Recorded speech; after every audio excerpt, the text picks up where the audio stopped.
श्रावण महिन्यामध्ये काय केलं पाहिजे आपण?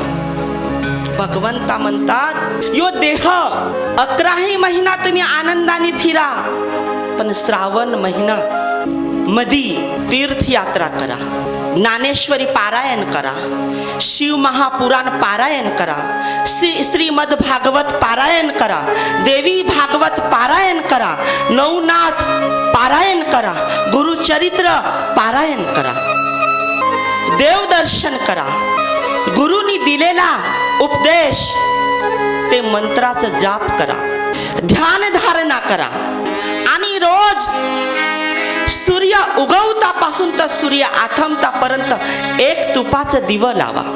म्हणतात आता तर हजारो कथा निघाले, बरोबर का? हजारो कथा निघाले. आणि म्हणजे कालच मला प्रश्न विचारलं गेलं की स्वामीजी, इथं आम्ही दर्शनाला आलो, कोणत्या मंत्राचं जप करू? महादेवाचे तर म्हणे 108 नावं आहे. म्हटलं हा, आणि रोज आम्ही म्हणे पिंडावर 108 पानं आणि फुलं वाहतो. म्हटलं हा, रोज पंचाक्षर मंत्राने अभिषेक करतो.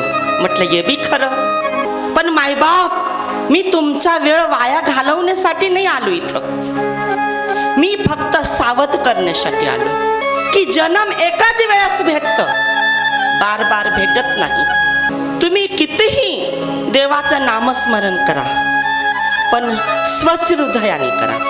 तुम्ही एका थाटामध्ये, उदाहरण देतो, एका थाटामध्ये तुम्ही 5 पकवान रोज जेवण करत असाल, पण तो थाट पार्था ठेवू शकतो?